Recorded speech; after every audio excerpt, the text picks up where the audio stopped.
Welcome to the ATE Principal Investigators Conference. It's wonderful to see everyone here. It's always a thrill to be up here, although once they turn the lights up, I'm like, I know there's people out there, but it gets a little difficult to see everyone.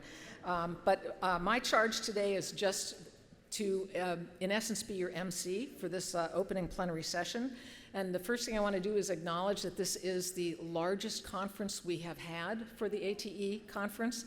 We have more than 900 attendees.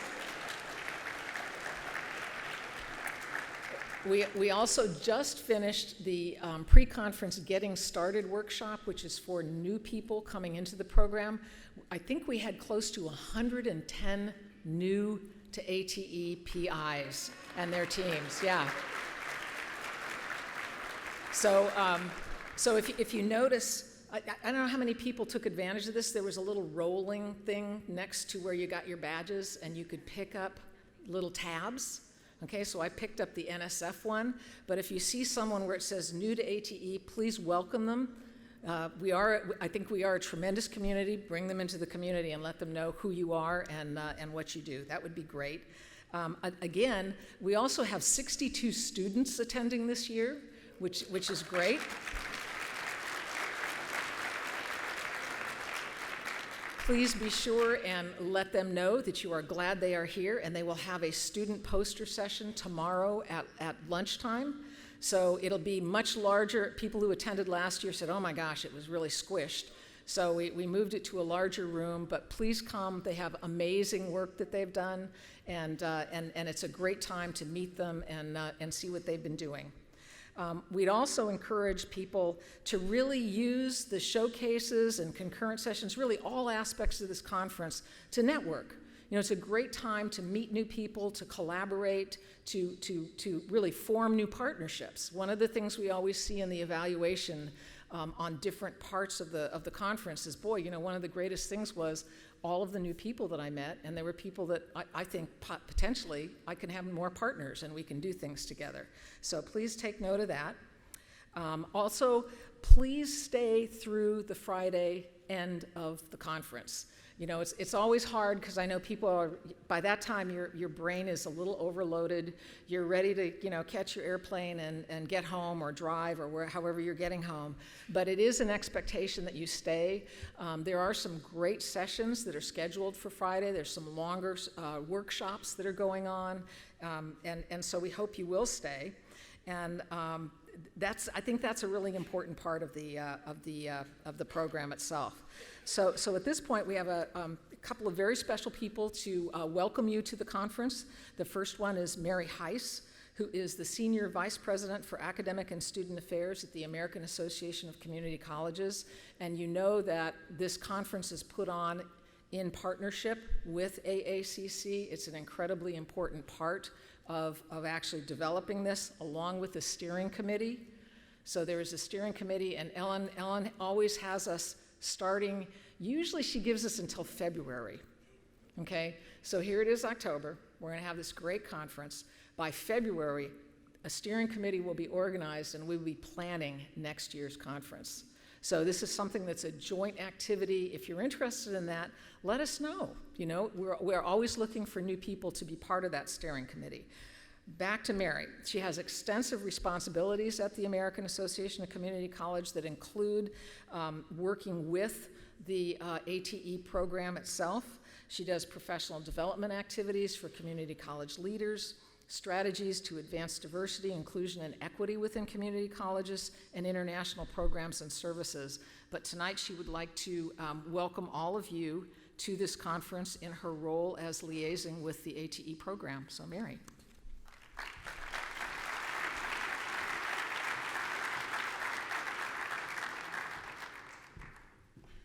Good evening, everyone, and welcome to Washington, D.C., or welcome back. It's great to see so many of you here this evening. As Celeste said, my name is Mary Heiss, and I'm Ellen's boss for all intents and purposes, or on different days, she's my boss. So on behalf of the American Association of Community Colleges, we're so glad that you are here. As Celeste mentioned, over the last year, there were dozens of conference calls and other working meetings with many people within the ATE community who have contributed thoughtfully to develop an outstanding conference that focuses on critical issues and opportunities in advanced technological education. We are excited to share this event with you and look forward to learning about your innovative programs that are advancing student success, degree and credential completion, and access into good careers. For those of you who might not be familiar with the American Association of Community Colleges, or AACC, I wanted to let you know that we are the national voice for community colleges on Capitol Hill and beyond, and we proudly serve the nation's 1,051 two-year associate degree granting institutions. These colleges enroll over 40% of the country's undergraduates and more than 12 million students annually. AACC is located here in Washington, D.C. We were founded in 1920, and we are celebrating our 100th anniversary this year. So it seems only fitting that this year's conference is the largest ever.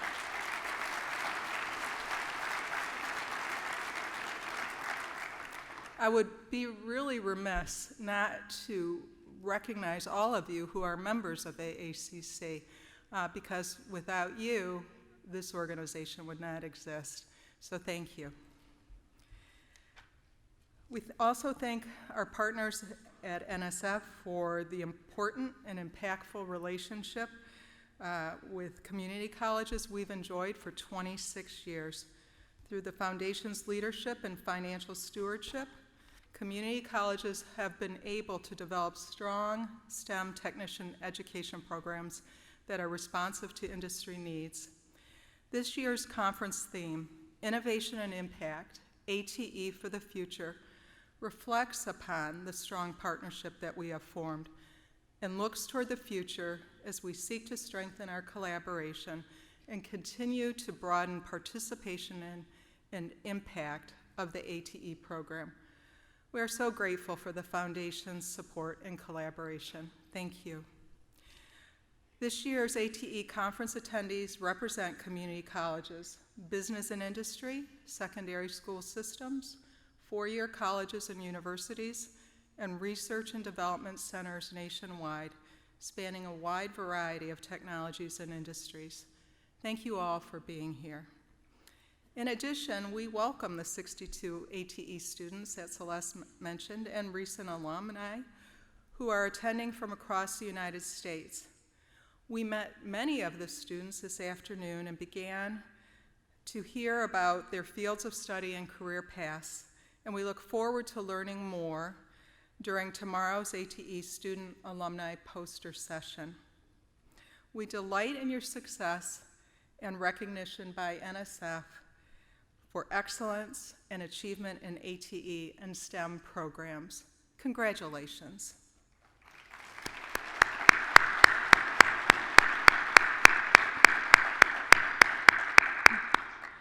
Thank you to the many leaders who are pivotal links in building and growing this vibrant ATE community.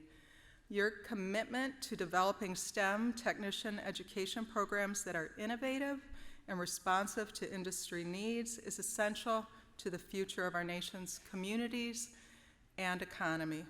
By sharing promising strategies and lessons learned, you are helping to sustain and grow STEM leaders and technician education programs nationwide. Your many contributions are significant and appreciated. Thank you.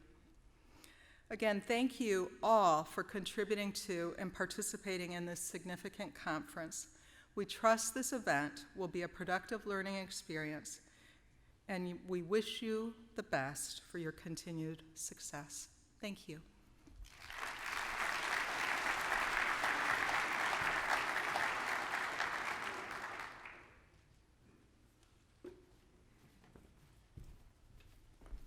As Ellen said, I'm getting in extra steps by coming up and down off the stage tonight.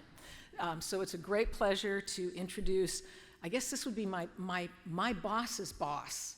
So the Assistant Director for the Education and Human Resources Directorate at NSF, which is where the Division of Undergraduate Education sits, and in which the ATE program sits.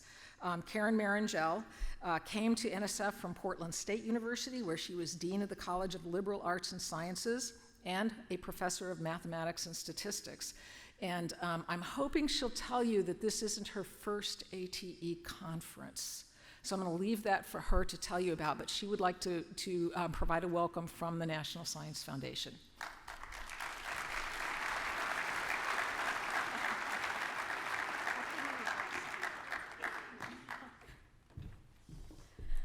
Thank you so much, Celeste, and it is such a pleasure for me to be here with you again this evening, and I will say a little bit about, this is not my first ATE conference. I could not be more pleased to join you all today for the 2019 ATE PI conference. I really appreciate the opportunity to speak with you this evening, and I want to start out by thanking the entire team that organized this meeting, especially the American Association of Community Colleges.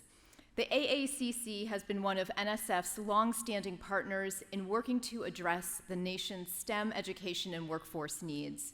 I know so much hard work goes into planning these meetings and convenings and bringing all of you together, and I just want to extend my thanks again to all the staff at NSF and all the staff at AACC for bringing this meeting to fruition. Thank you.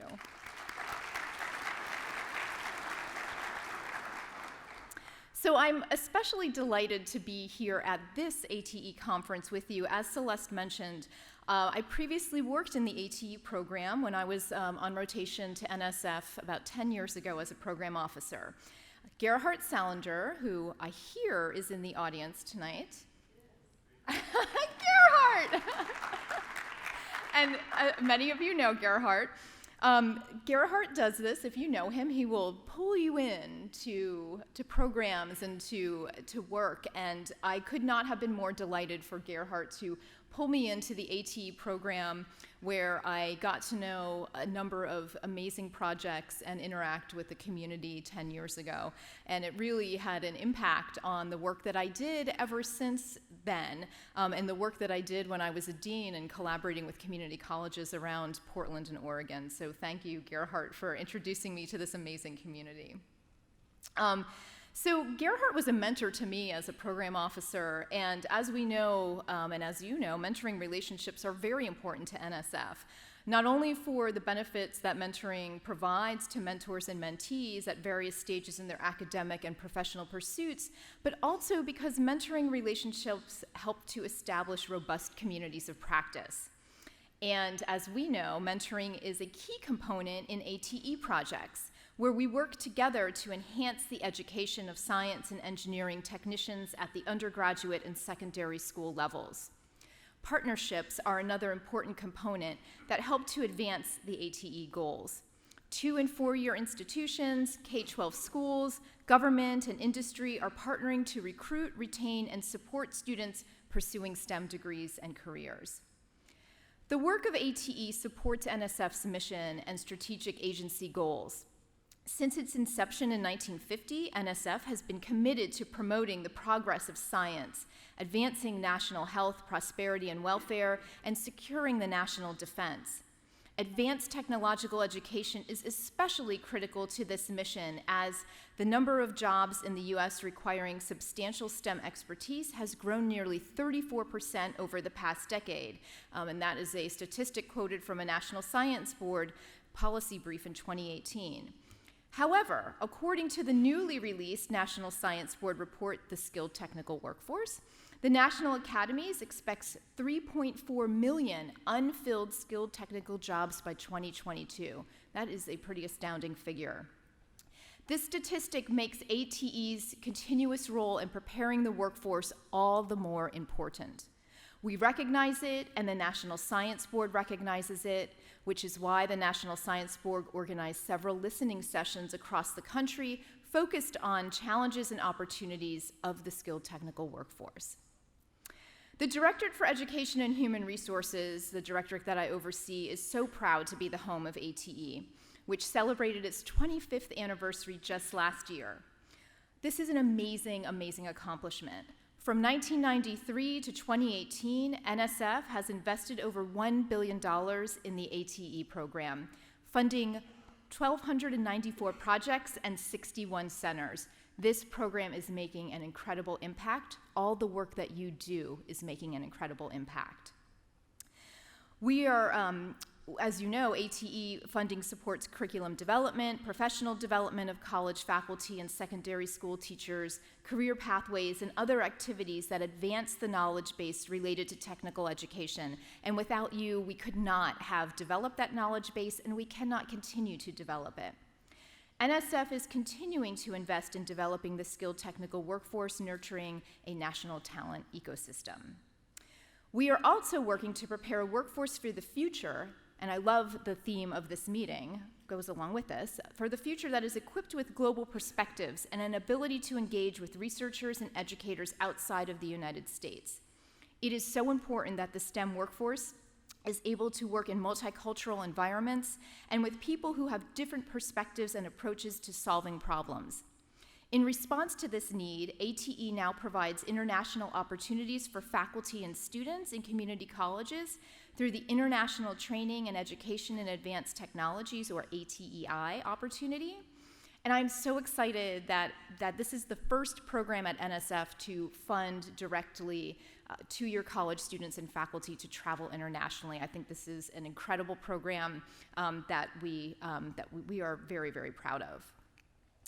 The most recent ATE solicitation resulted in a $6 million award to SEMI, the Global Industry Association representing the electronics manufacturing and design supply chain, and the State University of New York Polytechnic Institute, to fund workforce development initiatives for the microelectronics manufacturing industry and build related course curricula for community colleges.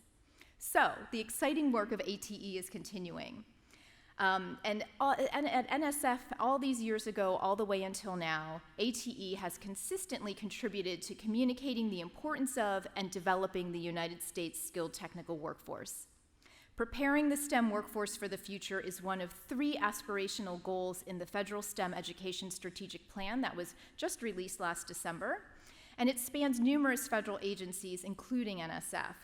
That strategic plan is providing a North Star to guide the work of federal agencies, and the work of ATE fits directly into the plan because this strategic plan specifically calls out work with the skilled technical workforce. So I am delighted that NSF has a program, a marquee program like ATE, to really drive this plan forward.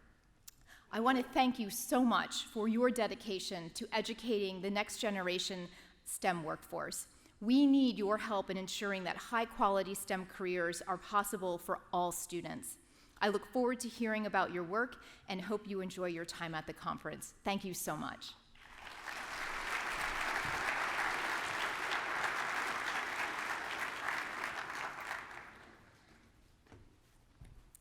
Okay, I'm back. Next, it's a tremendous pleasure to introduce Victor McCurry. He is the Vice President for Research and Graduate Programs at the University of the District of Columbia. And Dr. McCurry was appointed, this is in addition to his role at the University of the District of Columbia, was appointed by President Barack Obama to the National Science Board, which is the board that is the governing board for the National Science Foundation, okay? For those of you who haven't looked at that outline for a while. So he was appointed in October of 2016, and one of the things that he did as a new board member was at a board meeting question the board about their understanding of and knowledge about the skilled, what is now called the skilled technical workforce. It's been middle skills, it's been blue-collar STEM. I mean, there's been numerous names for it. But once the National Academy study came out on the skilled technical workforce, that term has really gained popularity. So he introduced the idea, and I think there was a pretty high percentage of the board members that went, why would we pay any attention to this sector of the workforce? So I was asked, along with the then AD, Dr. Jim Lewis, to go and present to the board about the ATE program. And I'm doing a little digression here, but hopefully not too long, because I want to just, I'm going to ask you the same question I asked the National Science Board. I'm talking to them about ATE, and I said, this is a program that partners 2-year institutions with industry. I said, I talk to a lot of industry people. I'm going to put on my faculty hat for a minute. I'm going to ask you the question. if you have a group within industry that is working on a problem that has maybe 1 or 2 PhDs, maybe a couple of engineers, maybe even someone with a master's degree, how many technicians would that group need to be complete so that the technicians could adequately support the PhDs and engineers? Anybody want to toss out a number? Okay, all right, I heard 20. There was dead silence around the board table, and one person finally hit their mic and they said, 1. And I said, well, it's a little higher than that. And the person next to them hit the button and said, 2. And I said, no, I said, when I talk to industry, depending on the industry and the area that they're working on, I get numbers anywhere from 7 to 20 to support that group of people working on a project. And there was, I think, complete silence all around the board table.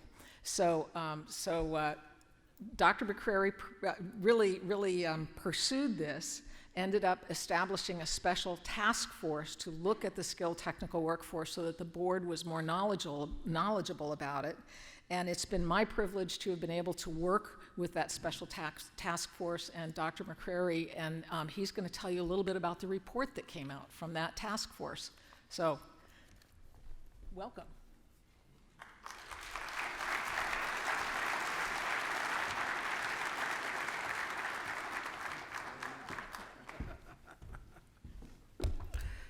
So thank you, Dr. Carter. Appreciate that very, very much. I know what it's like to be in a room with 25 other people and you're the only voice there, and it was kind of lonely at the time. But I have to give the board very much credit that over the time, with the task force, with your help, with the help of people like Dr. Marangel and other folks, we really went out to find out about this section of the workforce and to really understand about the millions of women and men who use STEM skills in their job, but who do not have a bachelor's degree, but actually are one of the foundation and a key part of our worker value chain. And so, can we have the slides up? Oh, there you go. And so, why did we write this report? Since 2015, when we wrote a report called Visiting the STEM Workforce, the need for a STEM-capable U.S. workforce at all educational levels has become more apparent and urgent. Technologically, we're on the cusp of revolutions in data and artificial intelligence. And if anybody looked at the New York Times or Washington Post this morning, you heard about how Google and their Sycamore machine have basically now have quantum supremacy. And so now we have crossed that barrier too. These developments will continue to accelerate changes in the workplace and intensify our need for citizens who excel at using data, information, technology in their work. Other nations are investing substantially in human capital. And if our workforce is to remain competitive, we must nurture and expand our domestic talent along the entire science and engineering worker value chain, from the skilled technical worker post-high school all the way up to the PhD. A steady stream of skilled technical workers is crucial to the future of our science and engineering enterprise. Skilled technical workers are essential to the basic research. For example, our laser interferometric gravitational observatory, our national security in terms of cyber and military, and the R&D intensive industries that drive our economy. And let me talk a little bit about the military. Being an Army brat myself, if you go down to the Norfolk Navy shipyards, which is the largest naval shipyards in the world, where they put together our ships and maintain them, as well as the Groton shipyards up in Connecticut where they make the US subs, there is a shortage right now of electricians, skilled electricians, welders, metallurgists to put those systems together. And the requirement, however, is those people must be US citizens and they must be able to have a security clearance. And so there is a need to get the message out that those are good paying jobs.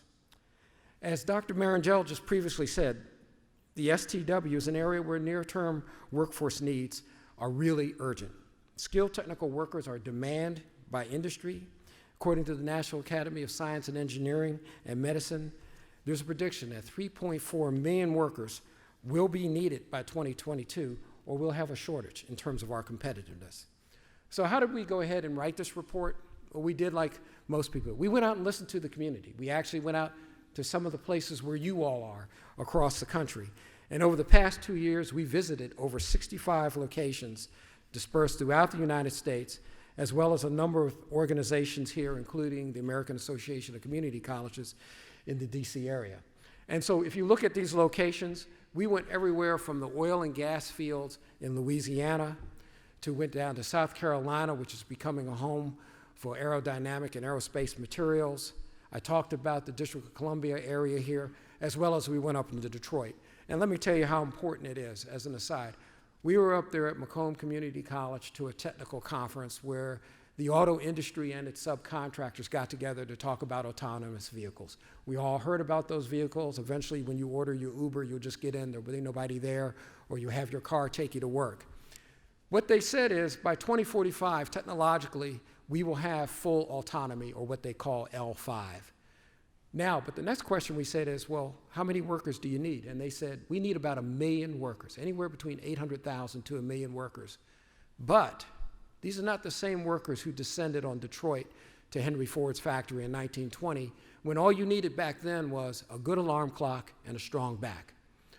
The workers they need now have to know a lot about computing. They have to know about coding, okay? They have to know about electronics, because if any of us know, for example, myself, with all the sensors that I have on my car, they're no longer mechanical systems that we grew up. They're electromechanical systems. And so they have to have a certain sophistication of knowledge, but they don't need a bachelor's degree in mechanical engineering. And they are worried that there might be a shortage. So let's get to the punchline. What are the recommendations that came from the board? The NSB offered the following 4 recommendations to policymakers and science and engineering leaders to strengthen the skilled technical workforce and the science and engineering enterprise. One of them, a strong one, is change the message. NSF, NSB, industry, you all have to get out there that these are good jobs, that the skilled technical workforce is crucial to our nation, that there are multiple educational pathways into the science and engineering enterprise, and they are complementary and interdependent. There are many on-ramps and off-ramps. We went to the Department of Labor, and when we talked with some of the folks there, looking at the labor issues that they hear from industry, they said, look, if we go into a certain high school right now and you say, how many of you as seniors see yourself going to college out of 100 students? They may see only about 10 students raise their hand. But if you say, if you have multiple pathways, you can go to a 4-year school, a 2-year school, technical school, the military, even into your own business. You have almost 98 kids out of 100 raise their hand and say, I can envision myself. Oh, and by the way, you could go do a 2-year degree, and then you might go after a 4-year degree. So I'm gonna make a shameful plug. I have an aviation program at the University of the District of Columbia. Right now it serves the District, Maryland, and Virginia region. That program will take students who have no mechanical aptitude, who don't know the difference between a flathead and a Phillips head screwdriver, and after 2 years, they can come out with an FAA certificate, and they can go work. It's located right at National Airport, and they can go work at Southwest, US Airways, name your favorite carrier, and they can start at $65,000 or $70,000 a year. Now, what's neat about the whole concept of multiple pathways is, after a couple years, if they really like that, then that company might say, why don't you go back to University X and get yourself a bachelor's degree in aerospace or mechanical engineering. And so the message has to be out there that there are many, many opportunities with the skilled technical workforce. The other thing we have to talk about is focusing on the data. One thing we realized in talking to policymakers is that apparently there is a lack of data on the skilled technical workforce. Additional data could help address a variety of challenges, including messaging, supporting the development of partnerships, and leveraging existing investments. Policymakers, employers, and individuals considering STW education and career pathways all need high-quality data and information on the characteristics of the STW, its educational needs, and their career opportunities. They also need to share the data between government and non-government sources, and there needs to be, for the public, to be able to use this data. The National Center for Science and Engineering Statistics, housed within the National Science Foundation, is already working with other federal statistical agencies on addressing gaps, and they also plan to put out a survey next year about the STW in terms of education, training, and workforce characteristics. Also, I will make a plug that for our science and engineering indicators, which will come out in 2020, there will be a topic and a slide talked about just devoted to the skilled technical workforce. The third one is that we need to leverage portfolio. Given the number of federal agencies that address aspects of the STW, an opportunity exists for all federal agencies to think about holistically how to leverage resources and complement one another's activities and work together. And so, for example, one example I'll call out because we have a representative here is Clemson University, which is a research-intensive university working with Florence Darlington Community College. South Carolina wants to become the heart for aerospace materials and engineering. They are working jointly together because as Clemson works and develops these new materials, you have to ask the question, once that becomes the technological commercialization, who's going to machine these materials? You don't want to wait till they come to fruition. So they are working together on new types of techniques, and we like to see more of those types of people being able to leverage that portfolio. And then finally on that is building partnerships. Partnerships are crucial to strengthening the skilled technical workforce. In particular, higher education institutions should work in concert with industry and government at all levels. The federal government can encourage such partnerships by incentivizing stakeholders from various sectors to work together. So in developing the STW, when we talked about holistically, it's got to be basically a systems-wide approach to the S&E workforce. As part of this systems-wide approach to S&E workforce development, STW education and other forms of post-secondary education are complementary. In today's world, education and career paths are nonlinear, as we have seen, and not an either-or proposition. Rhetoric that pits various post-secondary educational paths against one another is therefore counterproductive. Indeed, the NSB views skilled technical work as a key entry point into our STEM and good-paying jobs.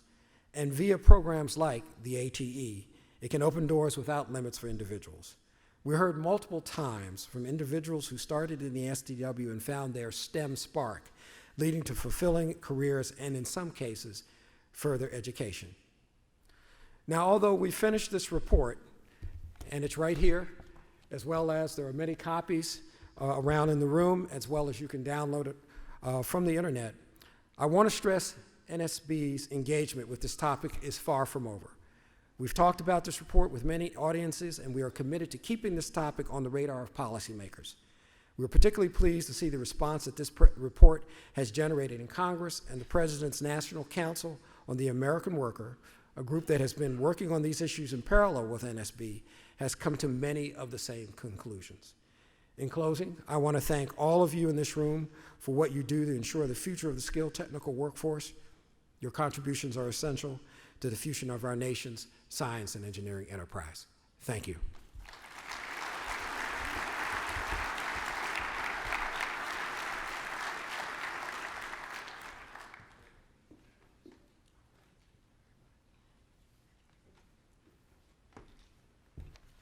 Okay.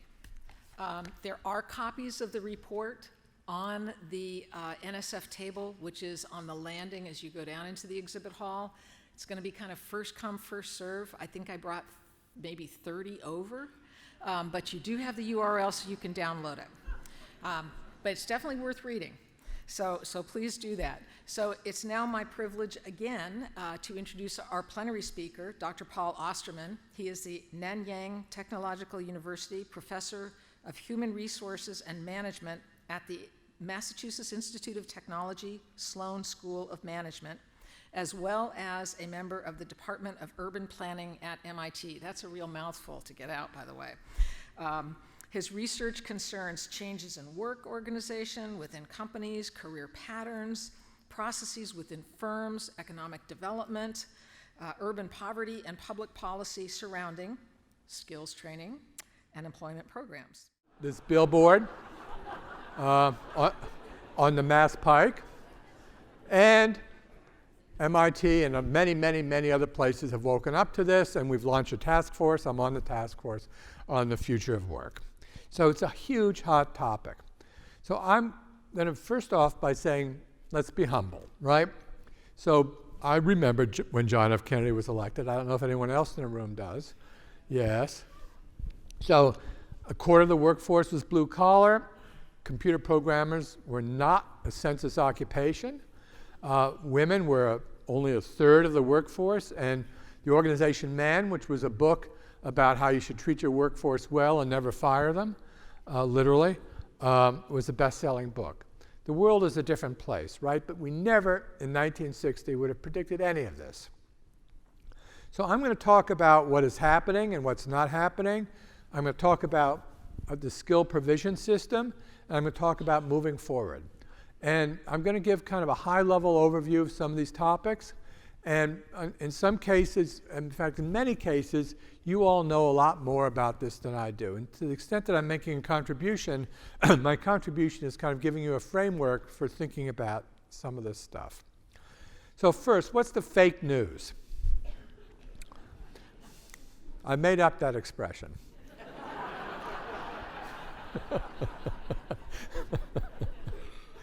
The fake news, the first element of the fake news is that we face a jobless future. The second element of the fake news is we have no control over the trajectory of technology. And the third is that work is becoming Uberized, that the relationship of people to their employer is just being destroyed. None of those things are true. The true news, and I'm going to come back to that, those things, the true news are the following.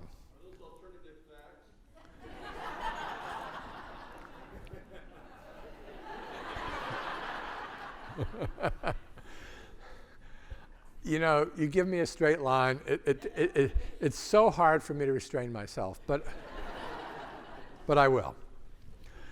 The alternative facts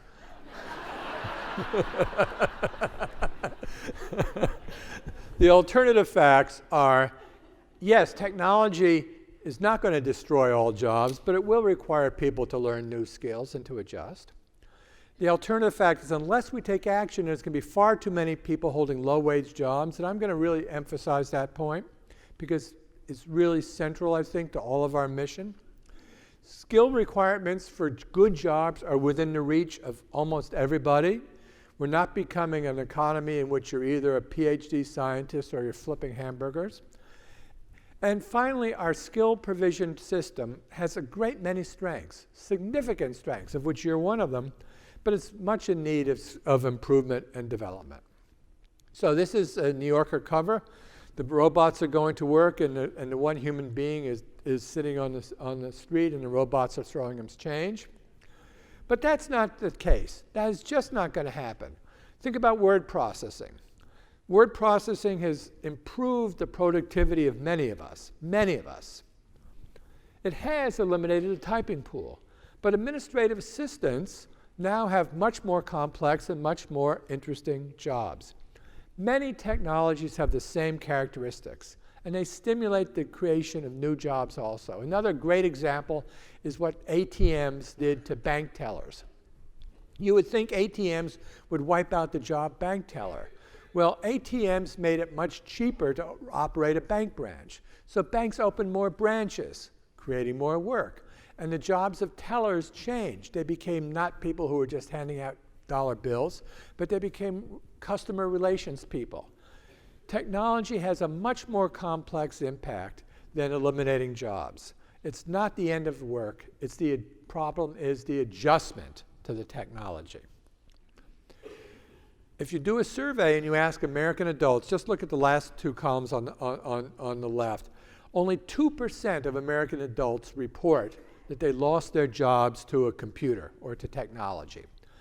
5% report that they had their pay or hours reduced. We're not seeing this tsunami of job loss due to technology. That's scare tactics. The newspapers report it because it sells papers. Another fake worry is the Uberization of work. On the left, the percentage of the workforce in online arrangements, the percentage of the workforce that's getting their job through an app of some kind, less than 1%. Less than 1%. We all hop into the Uber, so we think everyone's in an Uber. But that's just not the case. On the right is the percentage of the workforce that are independent contractors that don't have a real employer. It's flat. It's not exploding. So that's fake news. Real news, a real worry, is that job quality is low for too many people. In 2018, 15% of adults, I'm not talking about kids, 25-plus-year-olds who are not self-employed, earn less than $12 an hour. Almost 30% earn less than $15 an hour. We have a huge number of people who are in jobs that are not family supporting. And that is a fundamental challenge that everybody in the education and training world confronts. And these numbers are not changing much. Back in 2000, which was also a boom economy, the numbers were very, very similar. There's a structural problem that we need as a society to address, and you all need to address, and I need to address. So, the core questions for our education and training system: where will the jobs be? What skills will be demanded? And how will we deliver those skills? Now, you do hear this story. We're turning into a barbell economy. You're either, as I said, flipping hamburgers on the left side, or you're a PhD on the right side. This is a picture of the distribution of occupations and how it's changed over time. It's a classic picture. But think about this. Take production workers. That's a job that you think is going away. It's going away because of technology, right? Robots on the assembly line. It's going away because of international trade. You would never train anyone to become a production worker. Look at that. There's going to be almost 500,000 fewer production workers in 8 years and 10 years than there are now. Forget that job. It's not true. If you look at what's going to happen out of retirements, if people retire at age 65, there'll be 1.6 million openings for production workers. If people retire at age 70, there'll be 600,000 openings for production workers. The retirement of the baby boom generation, of which either I'm proud or I'm really upset that I'm part of, or both at the same time. That's kind of a quantum thing, right? You can have both at the same time. See, I'm cool. Because of that retirement, there's going to be tons of these jobs. And if you are missing a slide, but if you are a training program, if you're a school system, if you're a community college, you're not interested in that barbell picture. You're interested in where the openings are. And these are the middle-skilled jobs that you all are training for. So take middle-skilled jobs. On the left, you see a random set of middle-skilled jobs: technicians, office administration, installation, maintenance and repair, and so on. Many of these are your jobs. Look at the low-skilled jobs on the right. Where are the openings going to be? In the middle, you see that over 30% of all job openings are going to be middle-skilled jobs. There are going to be more at the high end, but there's going to be between 9 and 15 million middle-skilled job openings going forward. And that is a sweet spot, going back to the earlier slide about people who are in low-skill work, low-wage work. This is where the sweet spot is for all of us.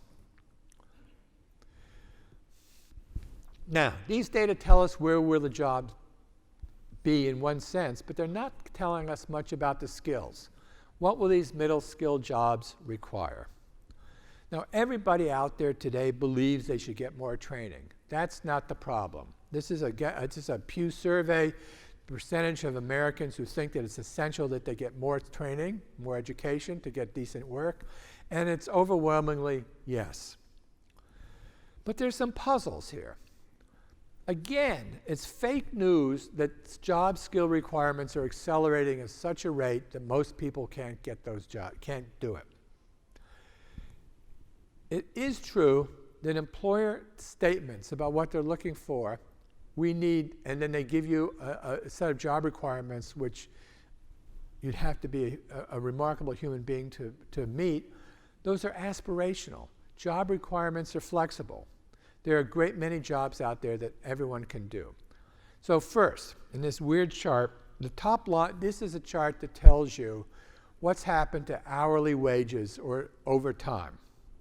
The top kind of gray line are people with more than a college degree. And you can see that the MBAs and the lawyers and the doctors of this world have done very well, and their compensation is increasing. But every other line there, from it's college, some college, high school, and less than high school, since 2000 has been flat. What I'm saying to you is we are not seeing an explosion in earnings gains for people with education, higher education. Yes, if you get a community college degree, you earn more than if you get a high school degree. But the compensation is not exploding. And the reason that's an important point is because skill requirements are not exploding. They're growing gradually, which is good news for all of us. This weird graph tells you, using burning glass data, using job resumes, what employers ask for as it relates to the unemployment rate. When the unemployment rate is high, the one on the left is education requirements, the one on the right is experience requirements. As the unemployment rate goes up, employers demand more on burning glass because there's a lot of people out there desperate for work. And when the unemployment rate goes down, employers somehow magically can do just fine with people with less experience and less education. Skill is a fungible characteristic. Employers can find people and make it work. Again, I'm not telling you that skill's not important. I'm telling you that skill is a social construct, and skills are within reach for people, and skill requirements are not exploding, and people with decent education and skills can get jobs, which is completely inconsistent with the barbell hamburger flipping versus PhD scientist characterization that you hear so much about. It's also the case that social skills are being heavily demanded. And if I wanted to just say one thing about what I heard prior, in the previous very interesting talks before I walked up here, is that people didn't mention social skills. You said STEM, STEM, STEM. And STEM is important. I'm not saying it's not important. But engineers and technicians need to be able to work in teams. They need to be able to work with customers. They need to know how to manage up and manage down. And these are data that show the wage gains for people who have high social skills versus low social skills. And the two graphs at the top are simply telling you that regardless of how much math you have, you still need social skills to do well out there in the economy. Okay, so how do we deliver these skills? How is that going to happen? So America, compared to other countries, has an unbelievably complex system for delivering skill. So we have school-based skills, CTE, voc ed in high schools. We have career academies. We have apprenticeships. We have community colleges. We have for-profit schools. We have, for adults, we have community colleges. We have these kind of new models out there of coding academies and MOOCs, and we have these proprietary skills. Firms do a lot of training. And then we have a whole sector out there for people who are in difficulty providing remedial education and training. Compared to other countries, our system is opaque and complex and difficult. But again, there's true news and there's fake news. The critique about the system that I just put up there is that our system is complicated, poorly articulated, and hard to navigate. But the first but, it's also open and flexible and permits mind changing. At almost any age, you can change your mind to become an X. You can't do that in Germany, right? For those of you who are kind of in this dialogue, you know that people are constantly saying, well, I wish we had a vocational education system that looked like Germany. The apprenticeship system is so high quality. Our system is so low quality. You can't change your mind in Germany. You can't, at age 30, decide you want to be something else and find a pathway into that something else. The confusing, complex American system is, from another perspective, a huge strength. The other piece of fake news to critique is that nothing works. And you hear this a lot. Why invest in this stuff? It doesn't work. The only thing we should be doing, if we should be doing anything, is investing in preschool. Well, you think that's a joke, but there's a strong line of argument that that's the key. People argue that in the public policy world. But it's not true. As I'll show you, the evaluation evidence is that a great deal does work. So there's fake news and true news about this complicated employment and training and education system. So who are the key players? Well, number one on the list is you all, or the community college system, and I'll talk about that. There's a world out there of intermediaries and second chance programs. There's a world out there of apprenticeship programs. There's all these new models out there. And then there's employers. So you know this. Community college systems are the 800-pound gorilla when it comes to skill training, unquestionably, right? So 6 million students. A lot of them are working part-time. And there's another 6 million in non-credit courses, which is hugely important. About half of these students are in vocationally oriented programs. They're disproportionately minority, disproportionately first generation, disproportionately low income, and by and large, community colleges are affordable. So if you were going to think about how to build a skill training system, and I've been saying this even before I first learned about the ATE system, if you're going to think about how to build on and improve a skill training system in this country, the first thing you turn to is the community college system.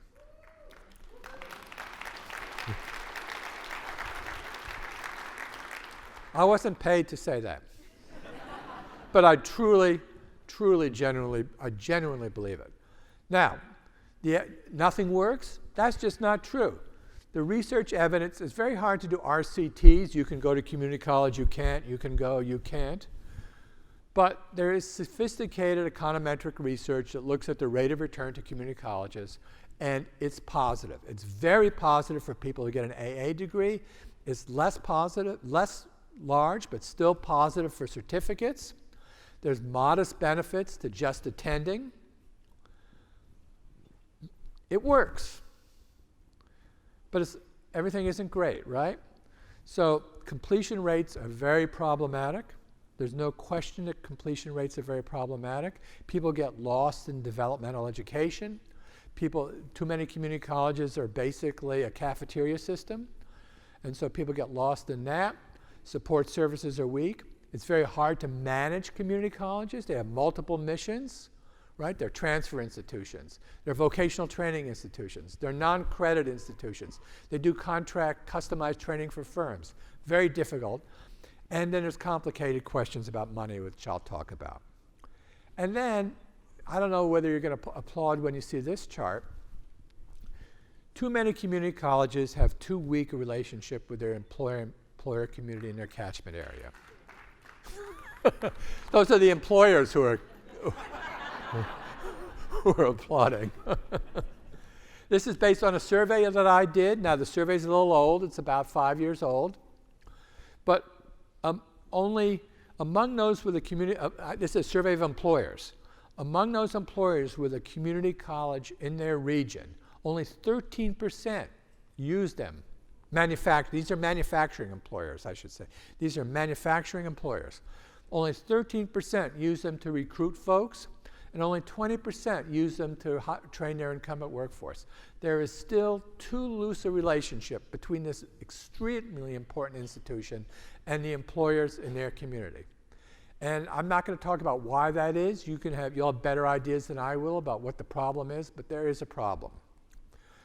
In fact, along with CCRC, Community College Research Center, and I are doing a joint project exactly on this question, looking at best practice community colleges and trying to understand how to improve their relationship with employers. So those are what I have to tell you about community colleges. Intermediaries. Intermediaries, labor market intermediaries, are job training programs which are essentially the heirs of the old war on poverty programs, which did not do well. But intermediaries today are a different animal. 10 minutes. Are a different animal. The modern intermediary model is one in which the organization thinks it has two customers. It has the people they're training, and it has the employer community. It's a dual customer model. It provides significant support services. Sometimes the training is done in-house, but often the training is outsourced to a community college. And there are national support networks. And the RCTs, the random controlled trials on these kinds of intermediaries, are very, very positive. This is a chart on an intermediary I've done a lot of work with in Texas. And it's comparing the top line are the earnings of the treatment group, and the bottom line is the earnings of the control group. It's a random assignment.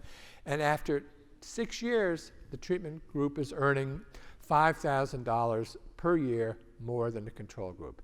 These kind of best practice intermediaries pay off. Intermediaries have problems too. They're not at scale. You guys are at scale. Community colleges are at scale. Intermediaries are not at scale.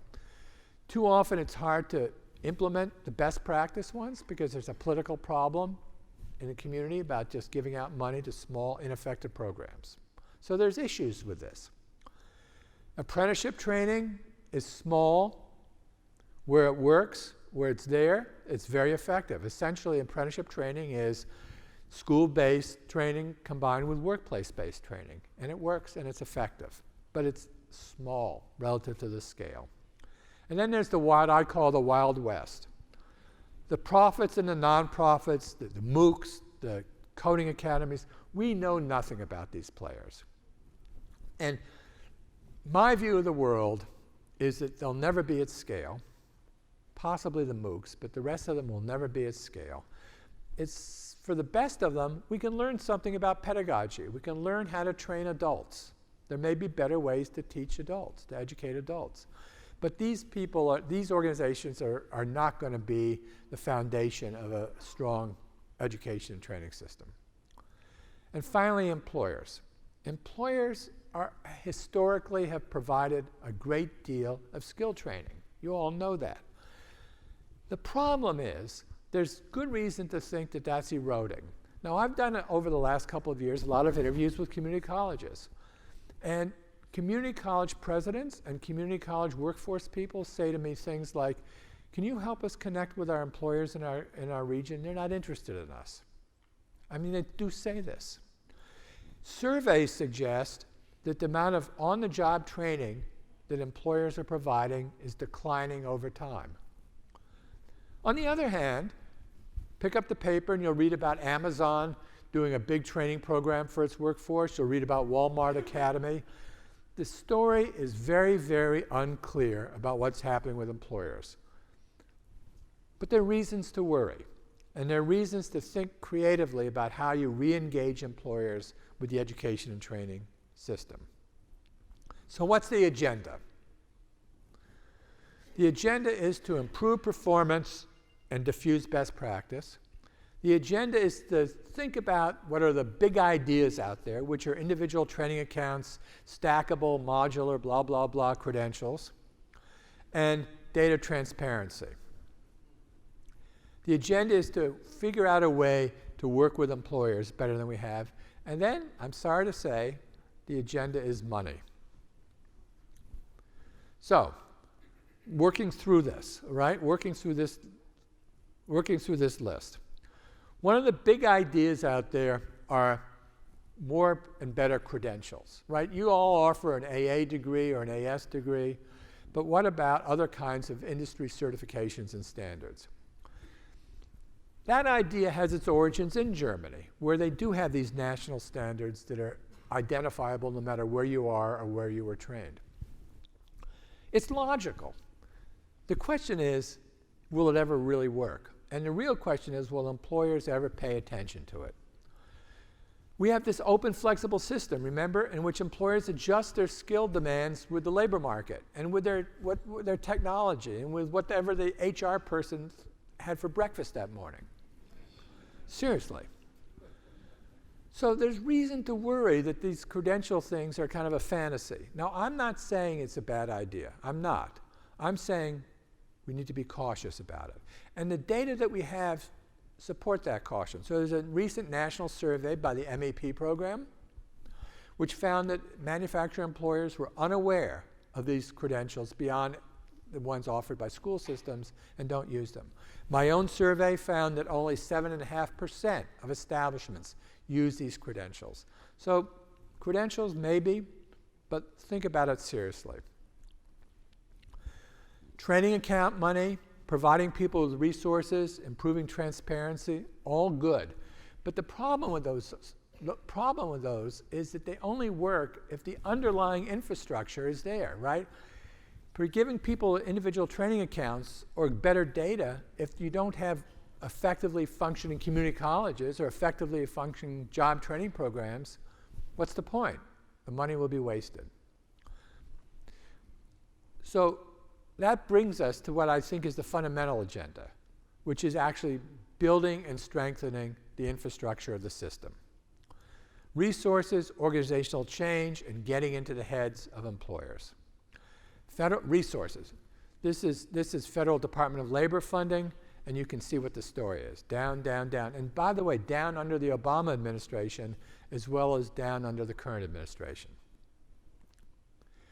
America ranks towards the bottom of the OECD.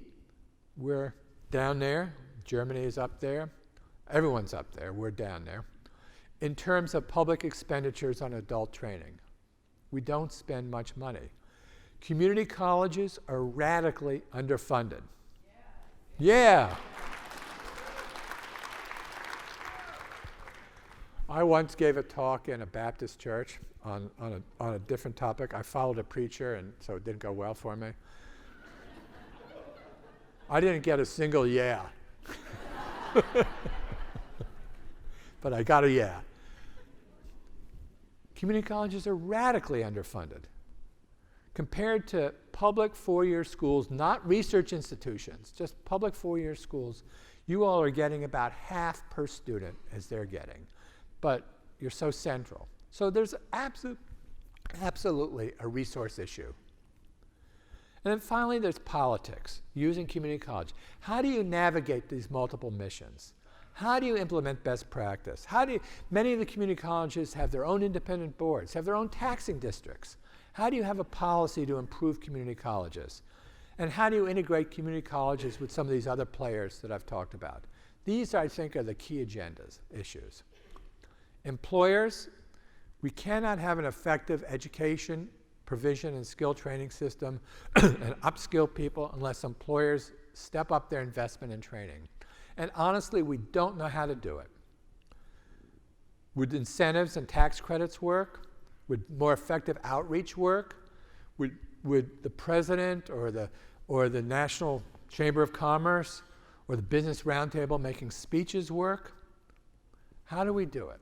We don't really understand how to do it, but it's an essential challenge. So my final point, we have gone through, as a country, other eras, other periods in which education and training have really been seen as central to the national agenda. During the War on Poverty, the War on Poverty was fundamentally about education and training.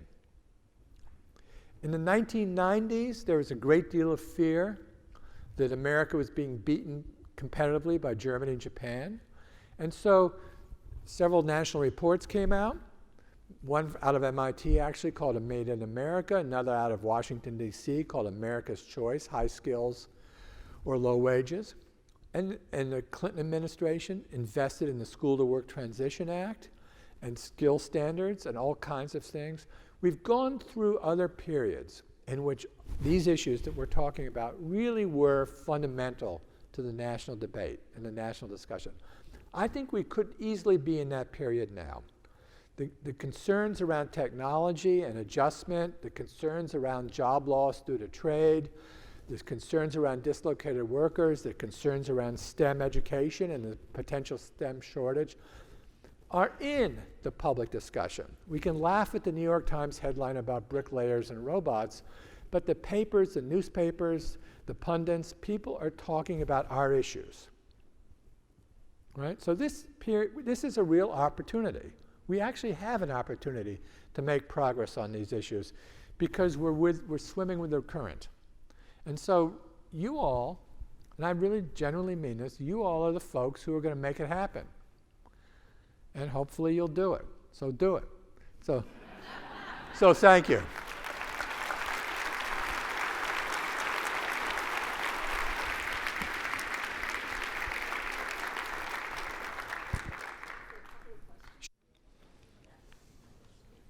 I didn't see anyone get up, so I figured I'd break the ice.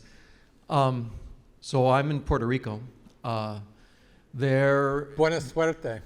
Muchas gracias. Pues de nada. We had a TACT grant from DOL from 2014 to 2018. We worked our asses off with local companies. They loved what we were doing. They said, good luck. The other thing I wanted to say about that is you mentioned the idea of how do you get industry to wake up to this. This is something actually that truly interests me right now, and maybe something that I would be interested in. And if you have any advice in that direction, I'm listening. Well, so the story of, many programs, both community colleges and job training programs, have a similar experience. They get a foundation grant or they get a government grant, they go to the employers in the community and say, we've got the money, we'll do some training for you. And the employers say, bienvenida, right? Welcome. The money goes away, adios. And so the question is, how do you get past that? And I don't really feel comfortable telling you that I know the answer. I've given a lot of thought to that. The organizations that get past it develop a real relationship, a trusting relationship, not with the CEO, because the problem with the CEO is that he or she will say yes, yes, yes, but the HR folks are the ones who really are calling the shots, or the line managers who do the hiring. Will develop a trusting relationship with the HR and the line managers and prove that they're value added. You're having trouble finding people when the unemployment rate is low like it is now. We will deliver people to you who meet your needs, and we will support those people. And so there's a win-win. You have to make the business case, but you can't just walk in and do it. You have to essentially seduce the employer. You have to work with them on a week-by-week, month-by-month basis to establish that relationship. The problem with that is that it's very retail. It's slow, hard work, and takes time. So there's a question of scaling it, which is why you then start talking about tax credits and such.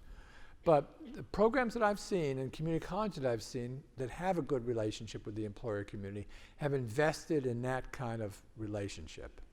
That's all I can really say.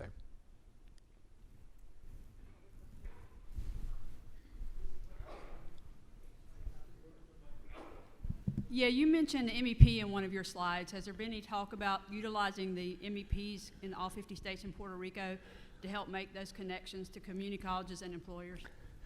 So I am not an expert on MEPs. There was a period of time back when I did the report that Celeste mentioned, which I did some interviews with MEPs. And what I learned at that time, and I'm not telling you this is still true because I just don't know, is that MEPs were a little bimodal. Most of them were very, very kind of technical engineering driven, and were either simply about I don't mean simply, but were only about the introduction of technology, and sometimes were about the introduction of quality systems and Kaizen and all that. But we're not really oriented towards the skill training set of questions, and a few really paid attention to skills and training.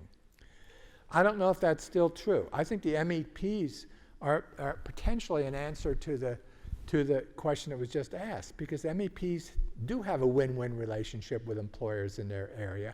They're trusted by employers in their area. So it's a question of getting the MEPs to pay attention to skills and training. And I can't tell you now what the distribution of MEPs on that spectrum is. It wasn't great when I looked, but that was 10 years ago.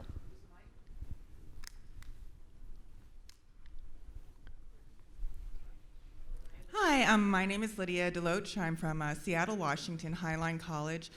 I don't know if this is more of a question or a statement or if it'll turn into each, but what I've noticed with my own institution is that there's a lack of outreach. And not only that, but the colleges don't utilize their own students and their skills.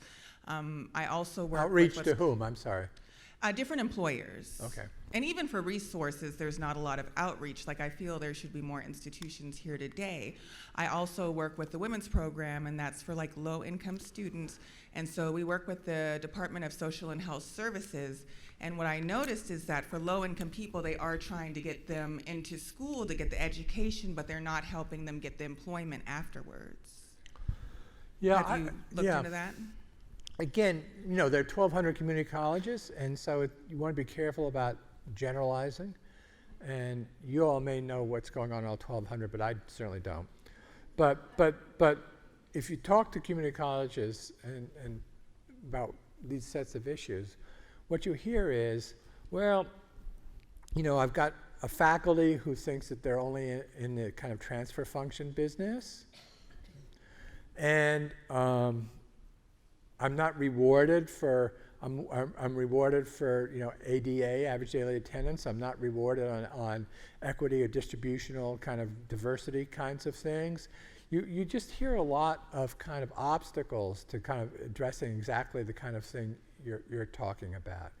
And that's why, I mean, that I think is, I think the fundamental challenge, resources are a challenge, but beyond resources, kind of organizational design and organizational politics and getting past some of those obstacles, I think is really the challenge. And again, it requires people who are sensitive to these issues and leaders, governors, for example, who are sensitive to these issues to take action and to press on it. Good evening. I have a question. It's kind of two-pronged. Retention with folks that I work with is very, very important. So my question is, number one, is there a difference in retention between socioeconomic groups? And number two, in that survey, has it taken a look at why people drop out of the community colleges? Yeah, there's a massive amount of research on that on those questions. So the majority of community college students work. Crudely speaking, about 40 to 50% are part-time community college students, and another, you know, the remainder are full-time. But even among the full-time student population, they work. So it's very tough to have a life, because you know, to have a life, have a job, and to be an effective student. And so that's a huge challenge. The second challenge, I'm just kind of parroting back what the research shows, right? The second challenge is what I said earlier, which is people get lost in developmental education. And there's a set of best practices that integrate developmental education with credit courses to try and overcome that obstacle. And the third problem is this kind of lack of clearly defined pathways. So those three issues are kind of best practice thinking around this question. Now, there's a model out there now that's gotten a lot of attention, which is the City University of New York ASAP program, which had very, very high success rate in keeping people in, provides support services and define pathways pretty tightly. The kind of dirty secret about that program is it requires that all the students be full-time. And that's just not the case for most community college students. But there is a great deal of research about how to improve retention rates. There's a lot out there. Is there a difference between community colleges that are primarily in the inner cities and community colleges that are out in more I don't know. suburbs? I don't know. I can't answer. I just don't know the answer to that question. Thank you very much. Sure. So let's thank Dr. Osterman. In terms of this being an important time, I will tell you that in addition to being privileged to work with the National Science Board and their special task force, another job responsibility that's kind of been presented to me and that I'm working on is I'm supporting the director of the National Science Foundation in her position on the President's National Council for the American Worker. And we're currently working on a national strategy for the American workforce, which is exactly what Dr. Osterman said. So So they have a very ambitious timeline for rolling out this new national strategy. We'll see if we make it or not. But it is something that's actively being pursued right now. So I'd like to say let's thank our speakers this evening one more time.